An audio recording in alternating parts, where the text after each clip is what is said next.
बहुत ही दर्द भरा गीत है दीदी। इस गीत को आप भी सुनिएगा, आपका भी कलेजा फट जाएगा, आप भी आंसू रोक नहीं पाएंगे दीदी। कि कितना कठिन से बाल बच्चा को माँ पालती है, जन्म देती है कि नहीं दीदी? कितना कठिन, कितना तप करती है, कितना मंदिर में जाती है, भगवान से मनाती है, और कितना कठिनाई से अपने बाल बच्चा को पोसती है। और वही बाल बच्चा जब जवान होता है, शादीशुदा हो जाता है, तो पत्नी के बात में आता है। इसी तरह से दीदी एक राजा का एक पुत्र था, और उस पुत्र को पाल पोस कर और पढ़ा लिखा कर विद्वान बना दिए। और वही शादी विवाह जब हो गया, कुछ दिन बीत गया, माँ तो बूढ़ी हो ही गई थी, और अपने बाल बच्चे को लेकर बेटा कहीं विदेश जा रहा था। और माँ रो के कहती है कि बेटा, जब तुम छोटे थे, पाल पोस कर तुम्हें जवान किया, आज तुम माँ के छोड़ के जा रहे हो, तो मैं कैसे रहूंगी?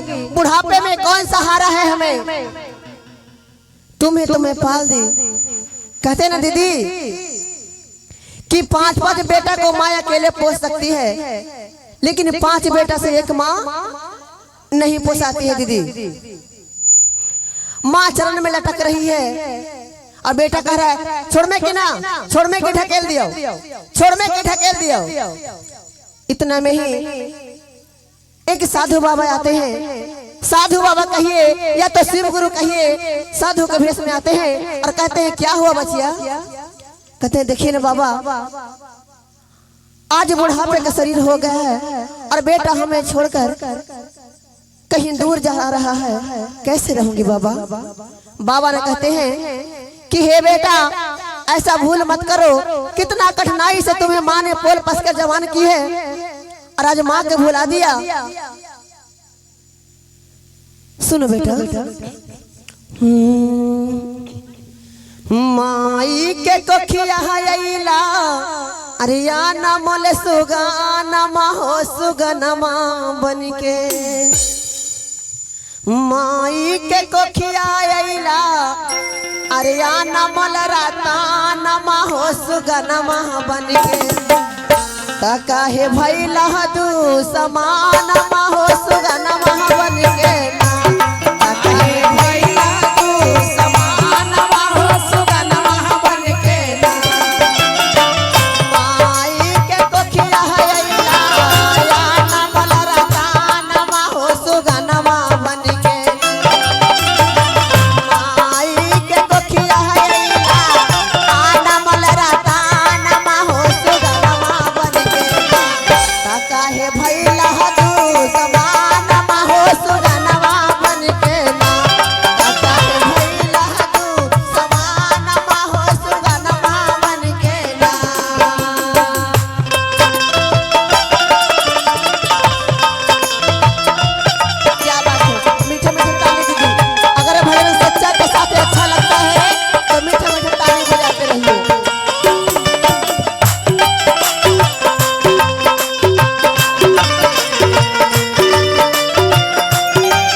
बताइए, इस बुढ़ापे की उम्र में अगर बेटा छोड़ देगा तो किसके ऊपर भरोसा करेगी? बाल बच्चा को काहे लोग पालता है दीदी कि बुढ़ापे का सहारा बनेगा, बुढ़ापा का लाठी बनेगा, है कि नहीं दीदी? साधु बाबा कहते हैं कौन भाव में, इहे माई तोहरा के भारत के खिलावा,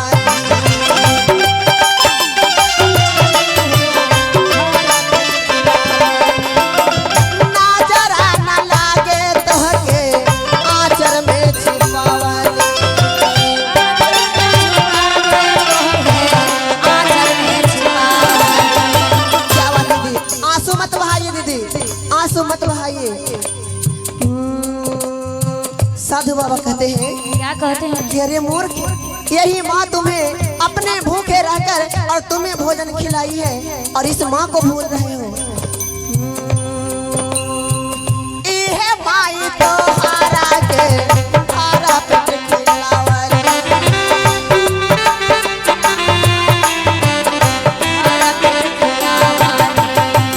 नजरा न लागे तोहके आंचल में छिपावल।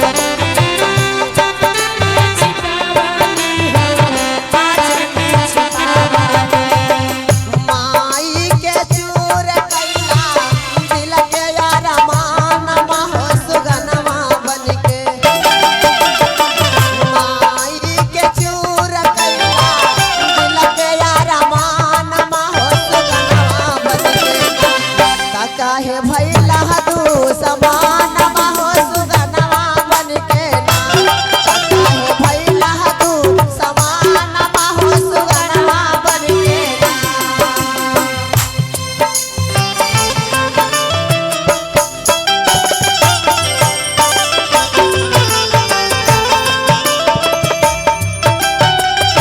क्या बात है मुझे ताली दीदी, ताली। अगर भजन सच्चा के साथ अच्छा लगता है तो ताली बजाते रहिए दीदी। आंसू मत बहाइए दीदी, ये दुनिया का रीत है, ये परंपरा है दीदी। सब पर बीतेगा, रोना नहीं है, चुप रहिए। क्या बात है?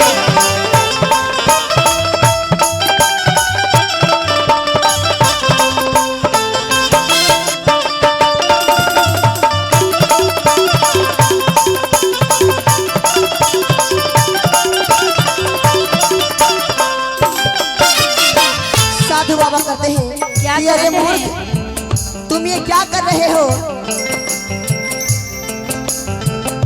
तुम्हें मालूम नहीं है मूर्ख कि ये क्या गलती तुम कर रहे हो? जब तुम्हारे पास माँ है तो माँ का कदर नहीं हो रहा है। अरे माँ के कदर उससे पूछो जिसको माँ नहीं है, उससे जाके पूछो कि माँ नहीं है, वो कैसे रोता है।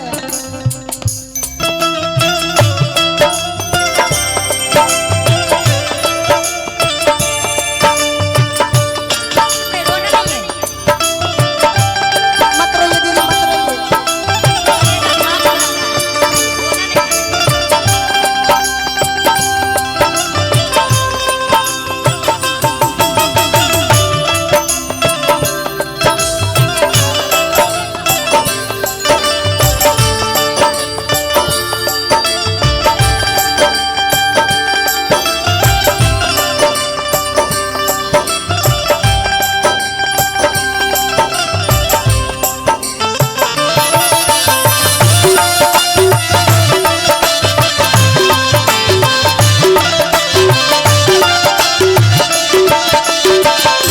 साधु बाबा कहते हैं कि अरे मूर्ख, अरे माँ की ममता क्या होता है उनसे जाकर पूछो जिनको माँ नहीं होती है। होई है या भागा जेकर माई नहीं रहे।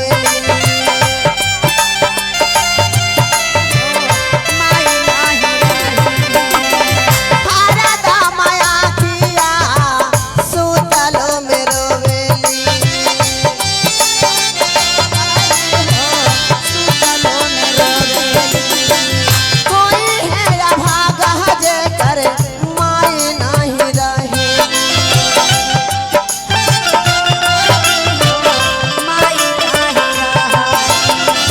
हारा दा माया किया कर सुतलो में रोवेली।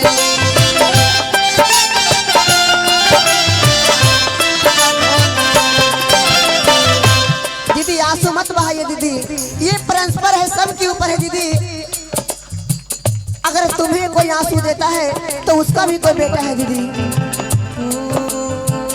होई है या भागा जेकर माई नहीं होवेली।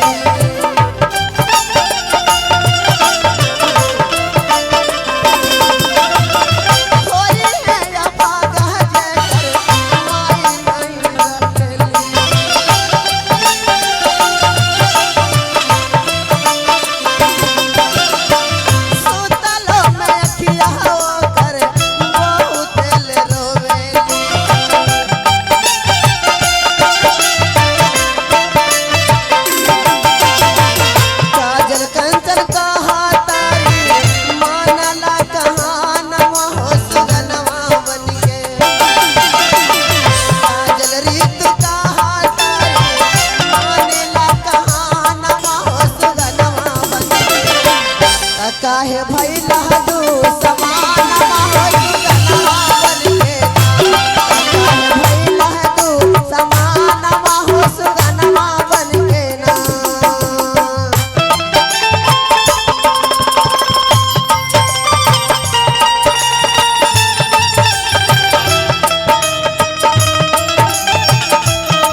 लाइन के लिए कहना है, क्या करें?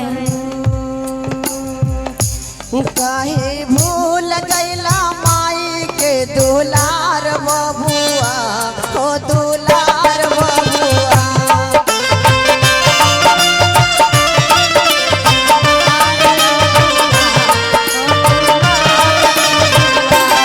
काहे भूल गईला माई के दुलार बबुआ, हो दुलार बबुआ।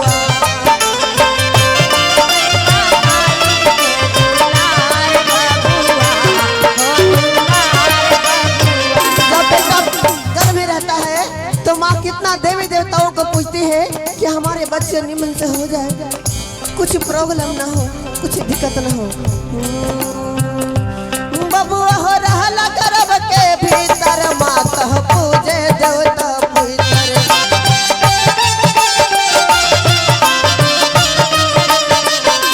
बबुआ हो रहला गर्भ के भीतर, माता पूजे देवता भीतर।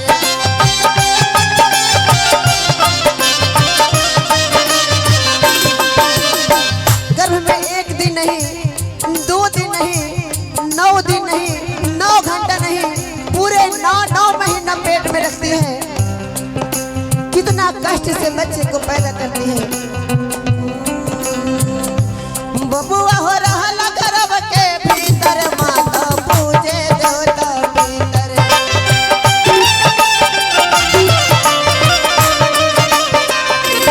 माई कुली बनके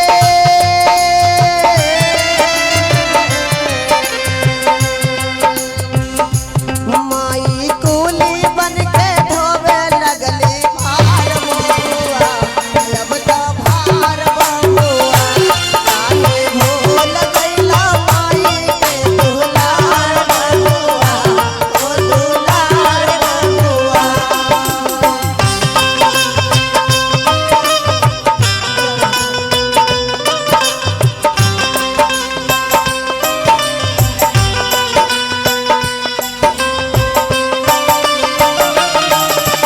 शिवानी भैया, अगर भजन अच्छा लगता है तो मीठा मीठा ताली बजा के दिए भैया।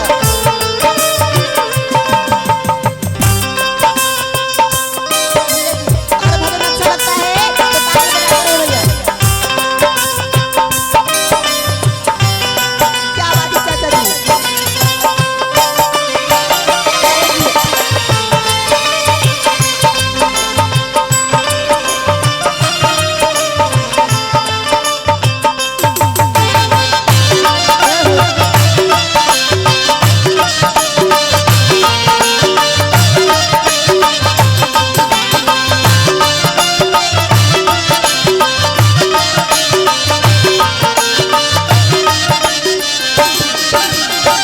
बच्चे को माँ तो पैदा कर देती है, जब पाल पोस कर जवान कर देती है।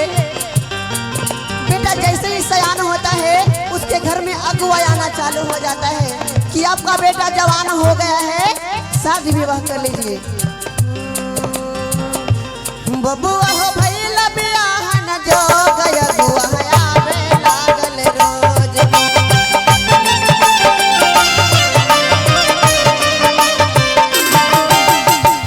जैसे हमारे भैया दिलीप भैया, दिलीप नाम है? संदीप भैया, संदीप भैया जी, संदीप भैया हमारे रेलवे के ड्राइवर भैया जी हैं। बबुआ हो भइला बियाहन जो गया गुआ आवे लागल रोज।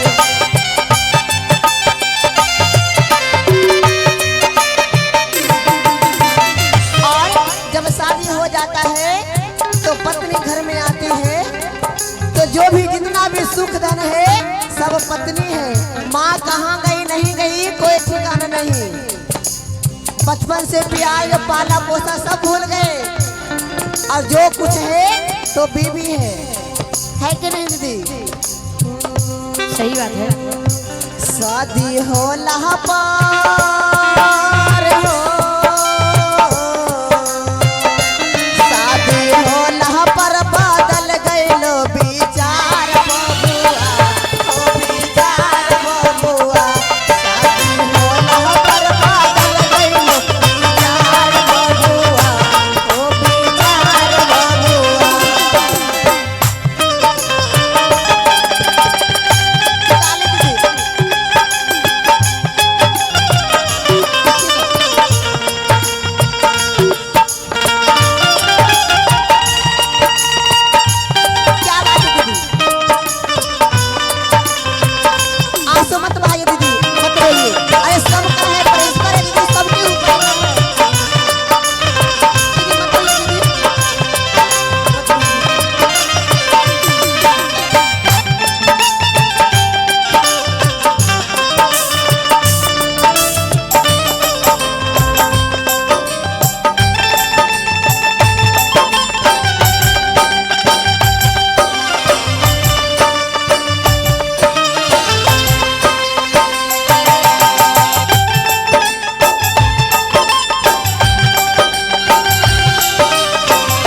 हमारे घर में बहू आई है, हमें टाइम पर खाना मिलेगा, सुंदर सुंदर भोजन मिलेगा, अब हमारा जिंदगी तो आराम में कटेगा, है कि नहीं भैया?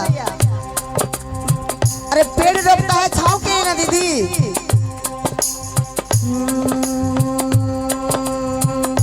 घर में रहिले सुंदर बहुआ माता देख देख अगरैले।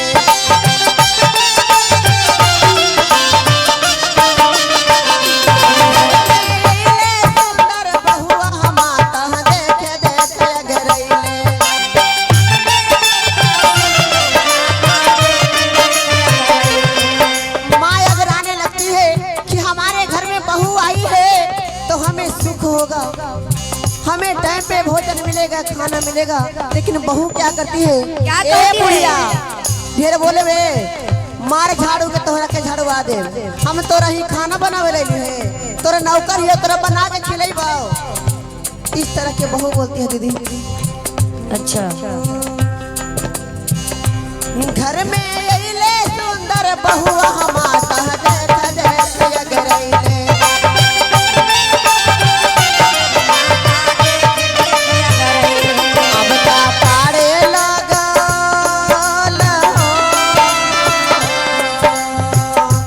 अब तह पाड़े लागल झाड़ुआ के मार बबुआ, अब तो मार बबुआ, अब तो पाड़े लागल झाड़ुआ के मार बबुआ, अब तो मार बबुआ। काहे भूल गइला माई के दुलार बबुआ, ओ दुलार बबुआ, काहे भूल गइला माई के दुलार बबुआ।